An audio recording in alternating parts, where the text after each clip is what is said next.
So hi, everybody, and welcome to another episode of Empowering You. This is a series of podcasts I'm doing where I'm chatting with CEOs, business owners, leaders, entrepreneurs on their role in helping to support and empower women in their careers or in their businesses. And today I'm delighted to be joined by Dr. Margie Warrell. Now, she is a phenomenal leader in her own industry. She is an author, a sought-after speaker, and she currently works in a practice where they actually promote CEOs into other organizations as well. Margie, thank you so much for joining us this evening. It is 8 p.m. in Washington, D.C. I'm really grateful that you've taken time to chat with us. Welcome to the call. Thank you. Thanks for inviting me on. So Margie, I'm really looking at learning a little bit from you. Your story is phenomenal. Tell us, who was a sort of a significant female role model for you and why? The truth is that I didn't have that many role models to look up to as a younger woman, as a young girl. I grew up in the bush on a dairy farm in rural Victoria. There were very few women in my orbit who were pursuing careers. I mean, it was kind of school teachers and nurses. So I didn't have any role models I looked to. I did look to Margaret Thatcher. I remember her very clearly because she stood out so much as a world leader at that point in history. Obviously, there's a lot more now. But I think in my adult life, there's been numerous different women who have inspired me in different ways. And so some of them have been leading organizations, some of them in politics. But, yeah, I mean, everyone from Angela Merkel to Oprah Winfrey, and I don't know that they're particularly standout in terms of they're inspiring to many people. Sure, no, absolutely. And in choosing this career, so you've come from this incredibly rural background where you grew up and then gone on to take on an amazing career. In that career path, did you choose it because you felt that it would actually allow you to step out and be a female leader, or was it just an accident that you stepped into that arena? I definitely did not choose this path so that I could be a female leader. Absolutely not. I changed path. I started out in the corporate space, working for very big companies in marketing. I did business at university. I didn't really know what to do, but business sounded as good as anything. And I was in my late 20s, actually, when I decided I didn't want to stay marketing consumer goods. And I went back to school, to college, to university. It was Deakin University at the time that did distance. I was living in Papua New Guinea, believe it or not. And I started doing psychology, thinking, I think I really want to move in a direction where I help people get out of their own way. I had a real passion for helping people live into their potential. And I found myself the confidant of a lot of people who were very, very smart, capable, and largely women who'd confide in me just deep struggles. And I wanted a bigger toolkit. So I thought I was going to go and be a psychologist. I went back, I did a postgrad course in psychology. In between moving from Papua New Guinea to Melbourne, Australia, to Adelaide, Australia, and then to Dallas, Texas, just after 9/11.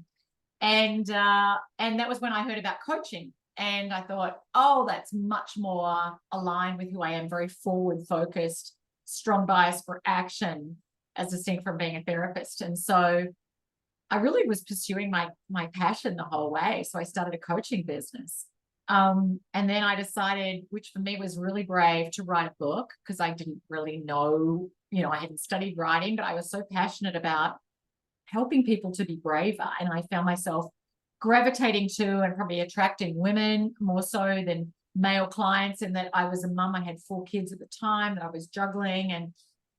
And then, the writing, and then the book, and then I started doing more and more speaking, and then facilitating, and then working at higher and higher levels in leadership. And then eventually found myself actually just only in the last 18 months joining Korn Ferry in their board and CEO succession practice and leadership advisory, which, I have been out of the kind of corporate space as an employee for a long, long time, over 20 years. So, but the whole journey hasn't been about me being a leader as much as me leaning into what inspired me, which by default has required me to lead myself. Yeah. And has as a consequence, had me, I guess, be a leader, but that wasn't the end goal. That's sort of been what's emerged. Yeah, yeah. So now that we've got you, let's talk about this, because I feel it really champions the inner terrified person to step up and go, you know what, I'll give it a go. For me, that definitely, I never thought of myself as being shy and frightened or anything like that. I've always thought I'll just step out and do anything. But then when I read the book, I realized, wow, there are so many things that I have not been brave about, and really encouraged me to push to the next. Doing these kind of podcasts was something I would never have dreamed about. So it definitely pushed me. And I love the referral to the Marriott family, where you sort of said, a lot of people think that people are brave or confident, but we are a lot less confident than we appear. How would you encourage somebody who is not quite fearful of stepping into the next role, the next level, doing something they haven't done? And I know you say, the only way to build confidence is actually to take action. What are some of the practical steps that particularly women can do when they feel that they are held back because of that fear? Where can they go to? What tools can they reach into? Well, and often that fear is really fueled by the stories that we spin in our own heads, that we lack what it takes, that we need to be more of something. We need to be more experienced. We need to be more intelligent. We need to be more organized. Or less of something. I need to be, less uncertain of myself or less doubtful. And I think that those stories often fuel that fear. So I would start by saying, and as you saw it and you've got this, chapter 2 is doubt your doubts. Yeah. So not buying into, recognizing that we shouldn't believe everything we tell ourselves. Too often we treat what we're telling ourselves, and often that's a negative story, a doubt, a label we put on ourselves. I'm hopeless at X. We treat it as, oh, it's the truth. No, it's not the truth. It's just a story you're spinning. So one, being able to just challenge those stories you're telling. 2, sometimes we have to remind ourselves of how much we've done. And think back and think of everything you've overcome. Think of what you've accomplished. Sometimes write a list. We often zero in on what we haven't done and what we haven't nailed and what we don't know. We get pulled into negative comparisons. Oh my gosh, this woman over here, she's brilliant with numbers and finance, and oh my gosh, she's amazing. This one over here, she's such a strategist, or she's such a creative entrepreneurial person, or whatever. And we make these negative comparisons. And so just recognizing, what is it that you're focused on? Focus it on what it is you have done and what you can do, what you want to do. Anchor it to purpose. What is it that lights you up? But also flip it and ask yourself, what is it that I need to be afraid of if I don't do this? Because our brains are naturally wired to focus on what can go wrong. And, we're actually twice as sensitive to what could go wrong than what might go right. And we discount the cost of being a perfectionist. We discount the cost of wanting to line all our ducks up in a row and spend another year just really nailing it and mastering our craft. Or holding back and not doing anything at all and just sticking in the same thing because it's familiar and we're not exposing ourselves. It feels less vulnerable. And the truth is that we cannot grow into who we're capable of being unless we're willing to risk being exposed as inadequate, unless we're willing to risk being exposed as the fraud that we're afraid that, that little voice oh my God, they're going to find out. And I know myself so many times, and I mean, it doesn't go away. I think I've got better at leaning in and literally doing the very thing that that voice of Chicken Little inside my head would have me not do. And I think that imposter syndrome that men and women experience, but women often experience it and it can be more pervasive and even more crippling. It's that deep fear of being found out as insufficient or inadequate. And I think the only way we ever really gain our own power over it is by doing that very thing. And I think I see women sometimes selling themselves short, giving that doubt the power to call the shots. And I really think we have to hold ourselves in our power. And what does that mean? It's, I'm going to back myself and not my fears. I'm not going to let what anyone else thinks about me or says about me, or what even that fear says about me. I'm going to really back the bravest part of me, the boldest part of me. And I think that there's a lot of habits and rituals we can create to connect with that. I think it's that part of us, that little voice sometimes we hear at a quiet moment where we get so busy.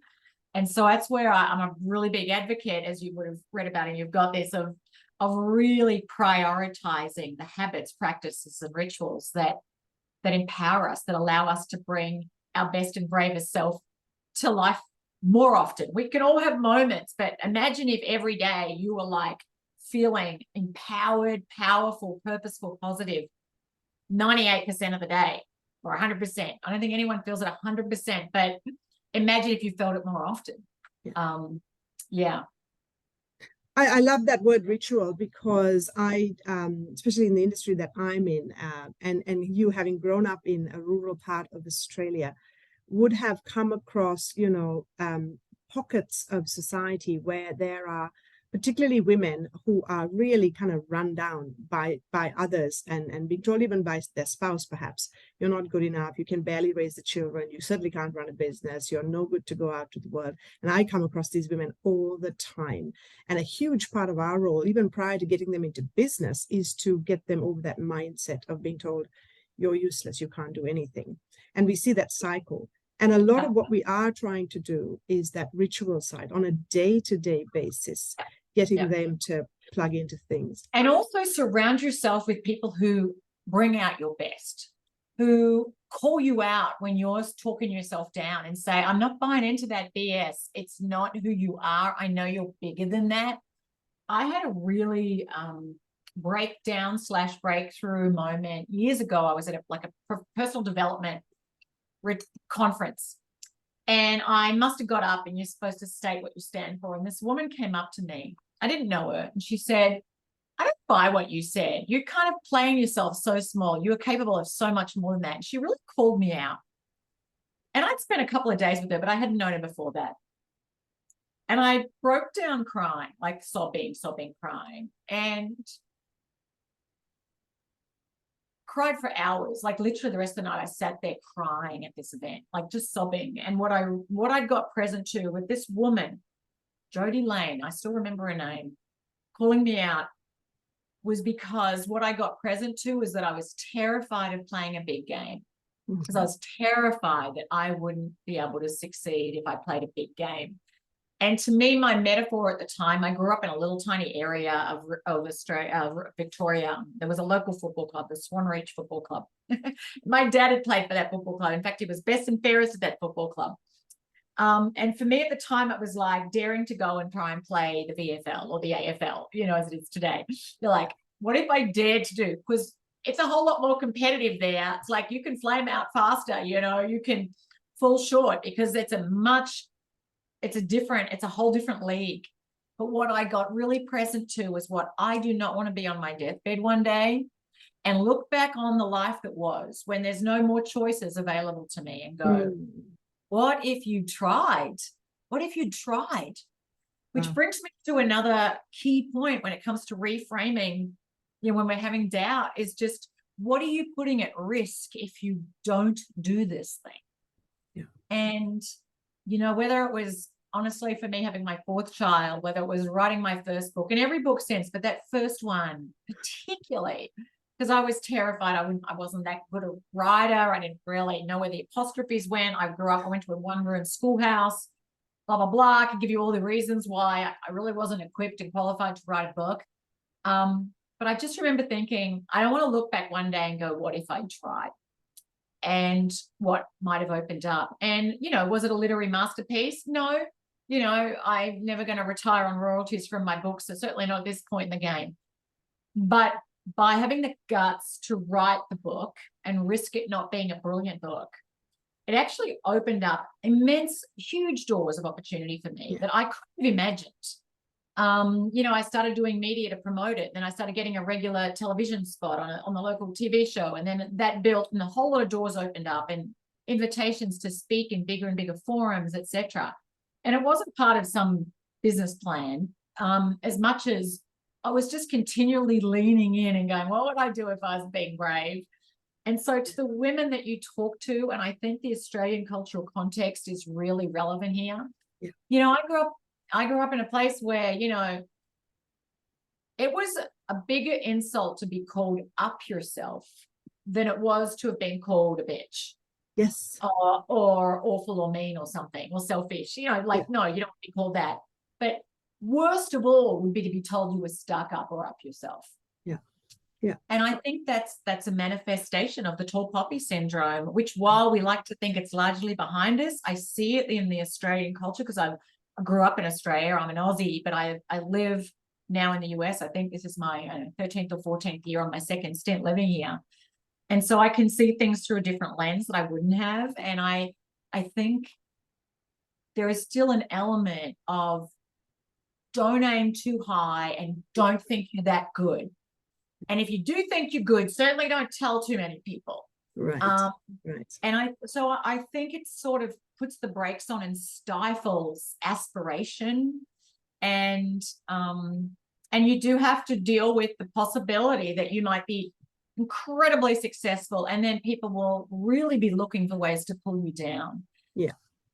But again, I think that's giving away power. Like, if I let what I'm doing with my life be determined because I'm afraid that you and you and you and you might think I'm up myself, or God forbid I fail and flame out because that happens, and I'm afraid of what you might say, man, that's going to keep me living a way smaller life than I'm capable of living. So absolutely. Yeah. Again, you be the captain of your own ship. And if other people want to say, I always think anyone who's really happy with themselves doesn't have a need to pull others down. Yeah. And hang out with the people that lift you up and give wide berth to those who don't. And I think as women, sometimes we can find ourselves in, I call it habit friendships, because women love to forge relationships. We're loath to disrupt them. And I think sometimes we can find ourselves in relationships with people because we went to high school together, or we did this together, or we had babies and we're in Mother's Club together. But actually, do you walk away from those people feeling bigger, better, braver? Do they help you see in yourself possibilities you wouldn't have seen otherwise? Or are you the biggest thinking person in your social circle? And it doesn't mean you aren't be friends with some people. It just means maybe you need to invest more time with people who really believe in you and who will absolutely celebrate you and support you in pursuing what sets your soul on fire. 100%. I love that, because I think a lot of women don't know where to go to find the women that will empower them and cheer them on. They're stuck in, as exactly what you said, in their little groups of, because I went to school with them, and they come to me for various things. So I need to be there for them. And I'm saying to people in my organization, no, you don't. Actually, you don't. You don't have to be unfriendly, be kind, but you don't have to spend hours and hours with them. You need to sort of draw those boundaries, because they're the ones that are pulling you down. They're the ones who are saying, but why do you want to aspire to that? You're no better than me. And I actually wrote down tall poppy syndrome at the top of my notes when we started the discussion, because I know that, I don't know if it's particularly an Australian thing. I've only ever heard of it in Australia. But that is something I think particularly women perhaps more in rural areas than necessarily the cities face so that kind of that place. So I know that there are lots of online discussion groups, support groups, etc. Have you come across something, Margie, and particularly in Australia, that is an organization that is just there to help and support women, that is a non-for-profit or not a money-making machine, but just a community that is really there? Look, I know I was actually invited to speak at one in 2020 during the great shutdown. Yeah. It was in East Gippsland in Victoria, and it was a terrific group of women, and I can't remember the name of the group, but it was an awesome group of women from East Gippsland. And I think I got connected because I grew up in East Gippsland. But I have to say, I just love what they stand for, and their energy and the positivity and the support network, really championing each other.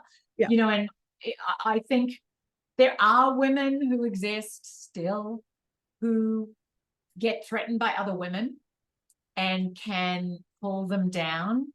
But I honestly, for me, I think I seek out great women, and men. Honestly, I love seeking out great men too. Yeah. And often, you know, you pick up on who those people are, and it's like, okay, I'm not giving energy to you. I'm just going to work around you, find other people. And I think we always have a choice. Sometimes we think we don't have a choice, but we do have a choice. And we need to be very deliberate and intentional in how we spend our time and who we spend it with. Yeah, absolutely.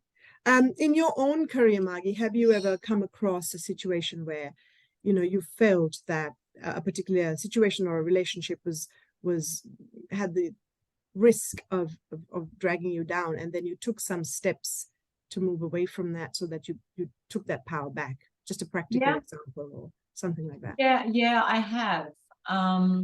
Well, I've certainly had times where there's been people who they haven't aspired to do more or to become more. And they're not bad people. It's just that when I'm with them, they want to talk about things that aren't what I want to talk about.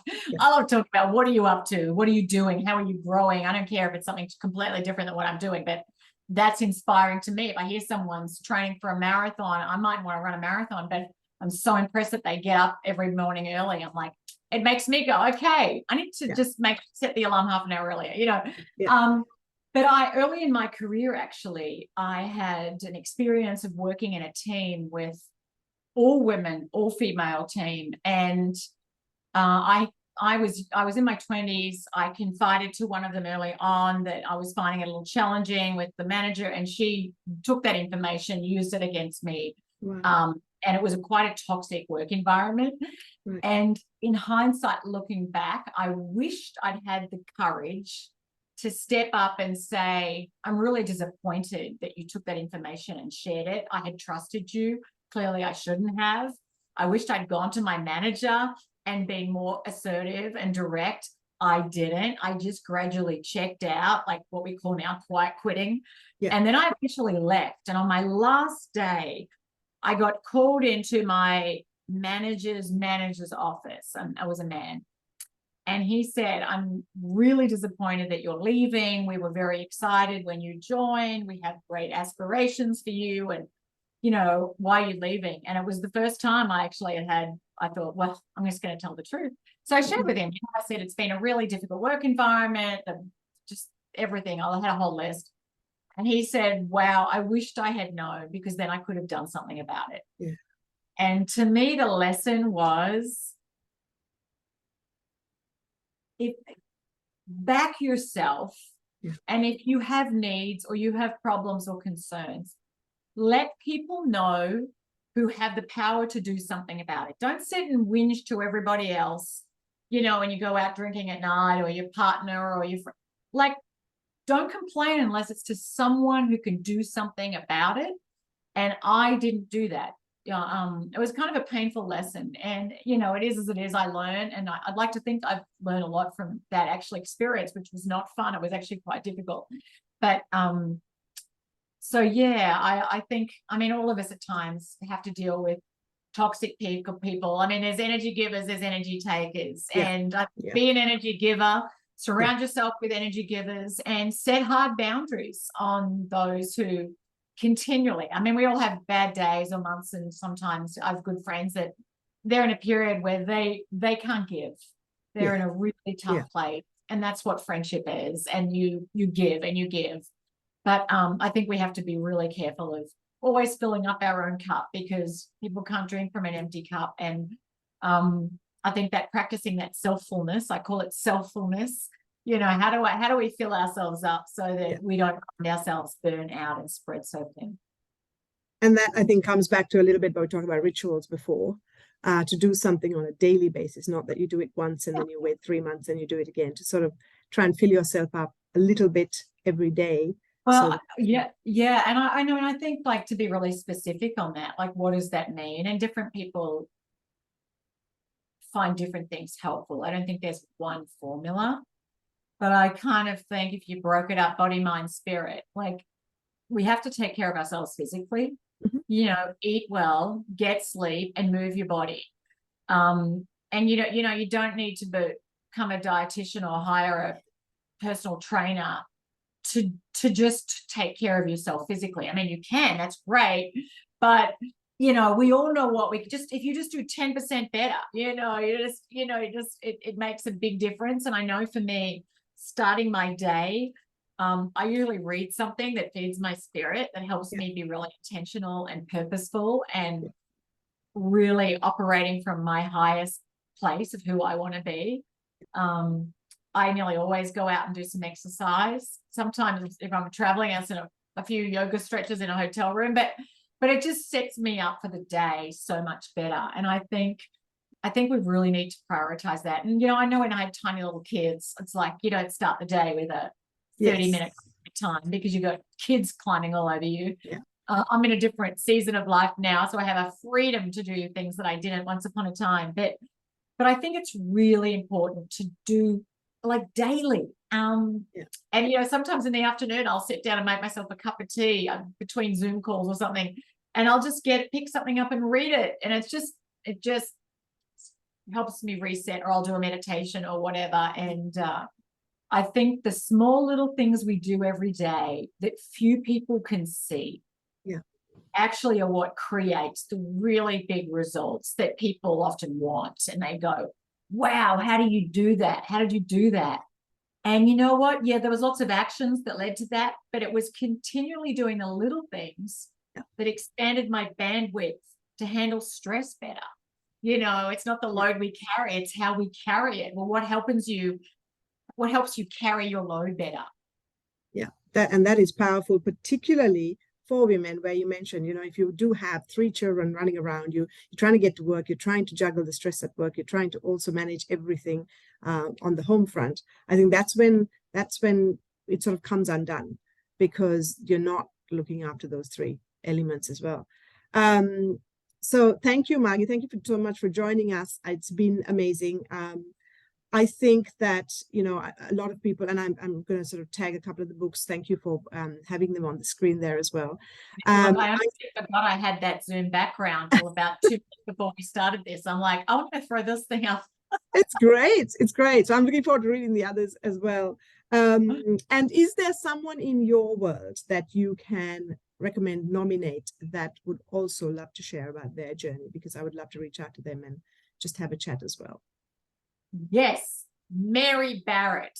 All right. I will connect you to her in Singapore. She was my next door neighbor. She's a beautiful spirit. She's a coach. She's a champion for women. I can highly recommend you talking to her, because she will be really inspiring too. And I'm sure if I sat and thought about it, I could probably come up with a few other names, certainly of some Australian women as well. But that one came straight to mind. Perfect. Thank you so much, Margie. It has been amazing chatting with you. I was so excited when you said yes, and I'm really, really looking forward to following your journey. Good for you for asking, because you know what? You don't get if you don't ask. So more power to you. Okay. Thank you so much. I love that title. Bigger, Better, Braver. Is that going to be a next book? Ooh. I'm not sure. Someone's still ruminating in the back of my head, but you'll find out if it is. Great. Thank you so much for joining us, Margie. It's been amazing chatting with you. You too. Bye-bye. Thanks.